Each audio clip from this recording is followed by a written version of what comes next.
Assalamualaikum warahmatullahi wabarakatuh. Kami CGP Angkatan 8 Kabupaten Tapanuli Selatan akan mempraktekkan demonstrasi kontekstual coaching supervisi akademik. Saya Yasri Dayanti Sihombing dari SMP Negeri 1 Batang Toru.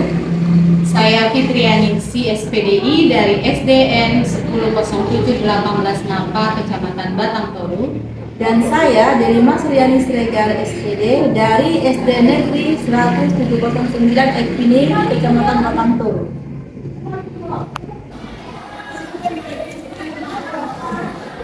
Assalamualaikum warahmatullahi wabarakatuh, Ibu Yasrida. Waalaikumsalam warahmatullahi wabarakatuh. Selamat pagi Bu, dan siang ini ya. Apa kabar? Alhamdulillah. Jadi hari ini Ibu akan melakukan proses coaching dengan Ibu Delima ya Bu ya. Gimana nih Bu perasaannya akan melakukan proses coaching? Alhamdulillah senang. Baik, sebelum Ibu melakukan proses coaching dengan Ibu Delima, ada beberapa hal yang perlu saya sampaikan terkait rubrik penilaian dan pengamatan saya. Jadi nanti ketika Ibu melakukan proses coaching, saya akan mengamati apakah proses coaching yang Ibu lakukan itu sudah sesuai dengan langkah-langkah coaching, diantaranya ada alur kita itu diantaranya ya menetapkan tujuan ya kan Bu. Kemudian apakah Ibu mengidentifikasi nih apa yang telah diceritakan oleh Ibu Delima sebagai coach Ibu. Kemudian bagaimana, apakah terdapat rencana aksi, kemudian bagaimana tanggung jawab coaching nanti. Selain itu ada yang namanya prinsip coaching Bu dalam proses coaching, yaitu adanya kemitraan, proses kreatif, dan memaksimalkan potensi. Nah, terkait proses coaching nantinya ada beberapa hal yang mau saya tanyakan ya Bu. Yang pertama, menurut Ibu kompetensi coaching apa yang ingin dikembangkan? Kompetensi coaching yang akan saya tingkatkan nantinya yaitu kompetensi mendengarkan aktif, kemudian kehadiran atau presence penuh, baru yang terakhir memberikan pertanyaan yang akurat kepada coach. Jadi nanti Ibu ingin mengembangkan keterampilan coaching terkait mendengarkan aktif ya Bu, kemudian presence atau kehadiran penuh, dan memberikan pertanyaan yang berbeda. Menurut Ibu dalam mendengarkan aktif, apa sih yang harus dilakukan? Apa yang harus dilakukan oleh seorang coach? Saya akan mendengarkan seluruh curhatan coach saya, aktif mendengarkannya, kemudian mendorong coach saya agar dapat mencarikan solusi. Terkait presence nih, kehadiran penuh. Menurut Ibu seorang coach hadir penuh dalam mendengarkan coachnya itu seperti apa ya? Mungkin saya akan mendengarkannya berbicara, memanggil namanya, kemudian saya aktif mendengarkan dia. Kemudian Dari beberapa kompetensi tadi yang Ibu ingin kembangkan terkait keterampilan coaching, yang secara spesifik, yang paling spesifik yang ingin dikembangkan terlebih dahulu yang mana? Memberikan pertanyaan berbobot untuk menggali potensi coaching saya. Kenapa pertanyaan berbobot itu penting dalam proses coaching? Karena pertanyaan berbobot itu bisa menggali masalah-masalah dan cara menyelesaikan itu oleh coach sendiri. Jadi diharapkan dari pertanyaan itu nantinya akan menggali potensi coach ya Bu, sehingga bisa menemukan yang hampir di ujung ini Bu. Nanti setelah Ibu melakukan proses coaching dengan Ibu Delima sebagai coach, menurut Ibu proses coaching ini akan dikatakan berhasil jika indikatornya apa? Jika indikatornya Delima sudah bisa menyelesaikan masalahnya dengan cara Ya, itu saja Bu. Nah, setelah ini Ibu akan melakukan proses coaching lagi di rumah. Setelah proses coaching nanti kita akan bertemu lagi nih Bu. Saya akan menyampaikan hasil pengamatan saya, hasil observasi saya terhadap Ibu. Saya ucapkan terima kasih, mudah-mudahan sukses nanti dalam proses coachingnya bersama Ibu di rumah. Assalamualaikum warahmatullahi wabarakatuh.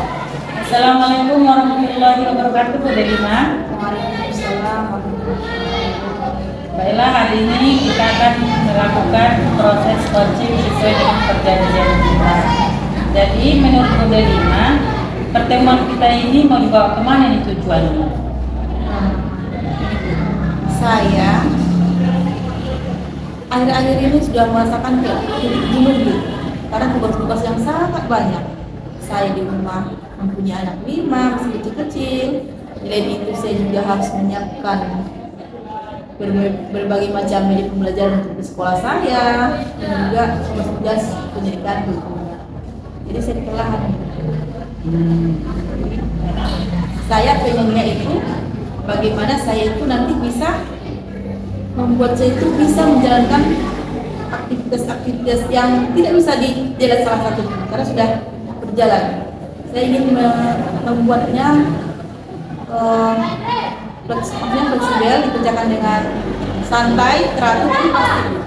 Iya, jadi berarti tujuan akhir dari pertemuan kita ini menurut Ibu Delima apa? Itu menjelaskan. Saya tetap bisa menjalankan berbagai tugas yang saya bilangkan itu dengan baik. Saya juga mengerjakannya lebih tenang dan sekarang saya sudah tidak jenuh ini, sudah merasakan kelelahan yang luar biasa gitu. Nah, di saat itu emosi itu kadang-kadang muncul dia, ada yang tidak sesuai atau ada masalah-masalah apa mudah terpancing gitu. Jadi saya ingin membuat saya itu bisa mengerjakan tugas-tugas itu dengan baik, tenang dan pasti. Jadi tujuan akhir pertemuan kita nantinya agar semua tugas-tugas terkerjakan dengan baik. Jadi dari skala 1 sampai 10, Ibu Delima sekarang merasa berada di skala berapa? Saya merasa saya berada di posisi Ya, kenapa Bu Delima? ya, karena saya sekarang sudah tidak stabil perasaan saya ini, sudah beranjak kelelahannya luar biasa. Ada anak saya di rumah, kemudian tugas di sekolah, itu lagi tugas-tugas yang harus saya kerjakan. Jadi tadi tujuannya Bu Delima adalah supaya tugas-tugas tercapai, tertata. Jadi apa kira-kira kekuatan Bu Delima untuk mencapai tujuan yang tadi? Kekuatan atau yang ada pada saya rasa sekarang, saya hanya menjalankan itu aja. Ada tugas yang tidak ada situ, ada tugas lagi saya kerjakan di situ. Jadi saya merasa kelelahan. Itulah kemampuan saya sekarang, mengerjakan tugas yang ada. Jadi peluang Ibu itu mengerjakan tugas on time, ya Bu ya. Hambatannya? Hambatannya dikala satu waktu ada pekerjaan bersamaan yang harus selesaikan. Jadi saya tidak fokus itu Bu. Jadi kurang baik gitu. Iya. Jadi hambatannya ketika ada 2 kegiatan dalam satu waktu, maka satu pasti terabaikan, ya Bu ya. Jadi apa rencana Ibu untuk mencapai tujuan yang tadi? Yaitu tujuan untuk bisa mengerjakan tugas dengan baik.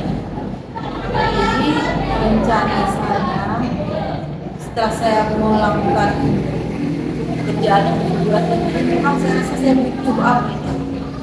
Saya rasa manajemen waktu. Saya harus membuat list tugas saya. Saya kira-kira saya buat list. Saya mungkin ini kelas. Berarti memprioritaskan apa yang penting di dalam list, ya kan Bu? Iya. Saya juga begitu Bu. Saya selalu buat jadwal apa yang akan saya kerjakan, biar kita tidak lupa apa yang akan menjadi prioritas kita. Ya. Kemudian apa strategi Ibu untuk mencapai tujuan itu tadi, strategi Ibu selain menempel jadwal? Ya, selain mengatur jadwal strategi saya memperkomitmennya dalam diri saya akan mematuhinya. Dan yang kedua juga saya memang perlu ketenangan dalam diri supaya bisa melakukannya. Jadi bukan cuma belajar gitu. Saya butuh ketenangan diri dulu, melakukan komitmen dan mengkomunikasikan atas tugas-tugas yang banyak ini juga kepada pasangan saya, anak-anak saya. Jadi adanya kerjasama dengan pasangan dan jadi apa ukuran keberhasilan menurut Bu Delima? Saya berhasil ini, apa ukurannya? Ketika saya bisa menjalankan peran saya baik di rumah, di sekolah, tugas-tugas dengan baik. Misalnya di rumah, saya pulang dari sekolah, saya bisa memperhatikan anak saya bisa mendengarkan keluh mereka. Saya juga bisa sebagai orang tua ya, memasakkan dengan baik. Dan sebetulnya sebagai orang tua kan, kalau sekolah saya bisa melakukan pembelajaran baik seperti yang sesuai dengan tujuan yang ingin saya capai. Dan saya bisa juga mengerjakan tugas saya dengan baik sebelum selesai. Terus tadi katanya ada gangguan apabila kegiatan itu yang sama. Kalau terjadi seperti itu, gimana strategi? Nah, itulah yang saya pikirkan itu. Pas kebetulan, mana yang mau saya pilih di hidup? Saya tugas, anak saya lagi hidup saya. Pas saya lagi hidup. Nah, seperti itulah misalnya. Nah, saya melihat kerja mungkin kalau tugas ini bisa dikerjakan di waktu anak saya tidur. Jadi saya harus bisa memetakan tugas-tugas ini di waktu yang mana yang paling pas dikerjakan. Memang saya akui saya tidak bisa mengerjakan tugas ini. Saya paling bisa mengerjakan tugas ini malam hari. Menurut Ibu, siapa yang berperan dalam mencapai tujuan itu? Yang berperan sih di rumah ya suami, dia lah yang bisa komunikasi dan membantu saya dalam mencapai tujuan yang saya rencanakan. Kalau sekolah bagaimana? Apakah berperan? Kepala sekolah, ya kepala sekolah berperan. Dia juga saya melaksanakan tugas-tugas saya sebagai guru dan memberikan kemudahan lah kepada saya. Oke, tadi Delima sudah buat rencana, bikin tabel, tulis, kemudian cari yang prioritas. Ini komitmen Ibu terhadap tujuan Ibu ini bagaimana? Inilah Bu rencananya. Karena sudah menjalaninya dan sudah berjenuh dan saya ingin menghilangkan tujuan saya itulah seperti yang dari sampaikan. Jadi saya terus ini Bu, saya akan membuat jadwal, membuat kerjaan-kerjaan yang prioritas untuk dilakukan. Dan selanjutnya tempelkan di dinding dan saya minta sama saya supaya bisa membantu saya dan saya dalam kuliah. Komitmennya dikerjakan mulai kapan? Jangka waktunya kapan? Iya. Kalau untuk jangka waktunya saya kira malam bisa dikerjakan. Harus inilah tepat. Maksud saya jangka waktunya ke depan. Nah setelah itu saya akan mengikuti jadwal saya. Besok seperti apa dari jadwalnya. Kemudian setelah kita melakukan coaching ini, apa tindak lanjut?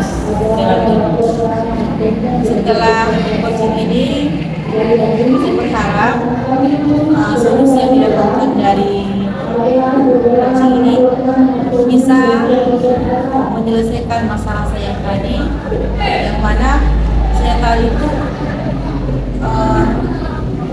maksimal ya dalam menjalankan tugas ini dengan baik, memicu adalah dalam diri saya. Nah, itulah tujuannya agar saya bisa memaksimalkan ini dengan baik, bisa menggunakan diri saya, tidak emosi, dan semua tugas sesuai dengan baik.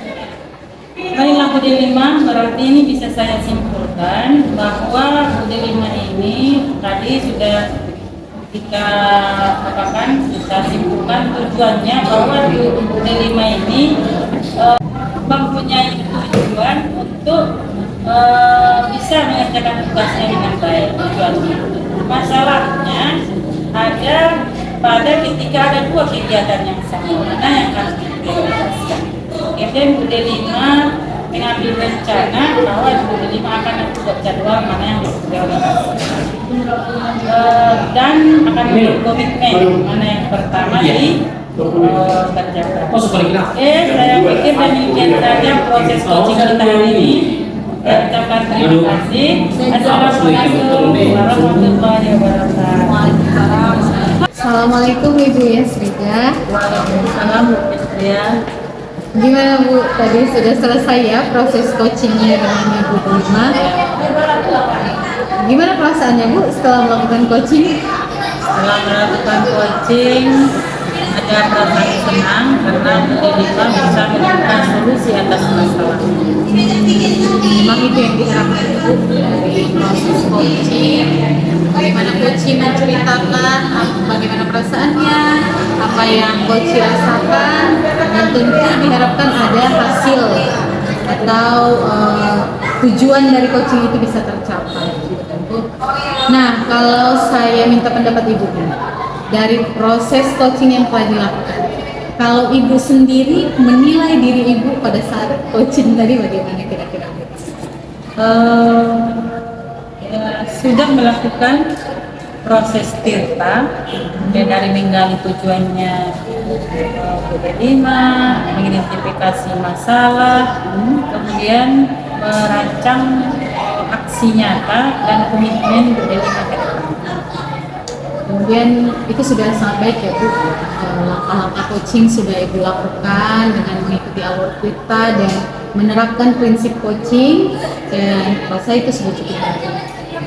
Kalau saya bertanya, menurut Ibu bagaimana tadi coach Ibu ketika di coaching?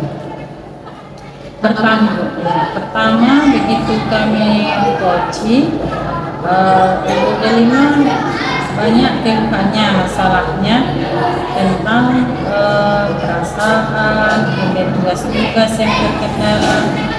Tapi setelah proses coaching, Budi Lima sudah bisa mencarikan solusi dengan menyusun list atau daftar dan prioritas yang akan dilakukan.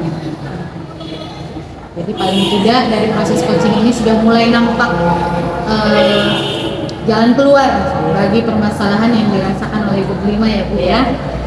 Oke, Ibu tadi sudah sampaikan bagaimana penilaian Ibu terhadap Ibu sendiri saat menjalani coaching, kemudian bagaimana respon dari coach Ibu ketika melakukan percakapan coaching. Sekarang boleh nggak nih saya menyampaikan hasil pengamatan saya dari proses coaching yang sudah Ibu lakukan? Silakan. Menurut hasil pengamatan saya, proses coaching yang Ibu lakukan tadi sudah mengikuti langkah-langkah atau alur kita, di mana ada penetapan tujuan di awal bahwa proses coaching itu apa yang ingin diharapkan, apa yang ingin didapatkan oleh si coach. Kemudian dalam proses percakapan coaching tadi, Ibu juga berupaya terus menggali dengan mengidentifikasi apa yang dialami oleh coach, memahami ceritanya, kemudian berupaya untuk memberikan pertanyaan-pertanyaan berbobot ya Bu, sehingga bisa menggali kompetensi si coach yang pada akhirnya memberikan muncul rencana-rencana untuk perbaikan atau penyelesaian masalah dari coaching. Saya pikir itu sudah sangat baik ya Bu. Kemudian terkait prinsip-prinsip coaching juga Ibu sudah melakukan, itu mendengarkan aktif, presence, hadir penuh, mendengarkan cerita dari coaching tanpa gangguan, Ibu mendengarkan dengan penuh. kemudian memaksimalkan potensi. Saya melihat itu tadi sudah ada. Sangat menarik ya Bu. Nah, pertanyaan saya selanjutnya adalah setelah proses coaching hari ini kira-kira apa yang ingin Ibu tingkatkan? Apa yang Ibu lihat dari dalam diri Ibu, sepertinya saya harus meningkatkan dari sisi ini. Saya ingin meningkatkan kemampuan memberikan pelayanan berbobot sehingga saya bisa menggali nanti potensi-potensi UT5 berkembang. Baik sekali ya Bu.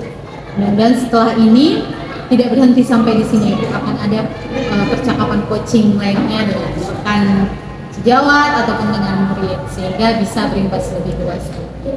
Semangat Bu, terima kasih. Semangat. Terima kasih sudah mau diobservasi. Assalamualaikum warahmatullahi wabarakatuh. Waalaikumsalam.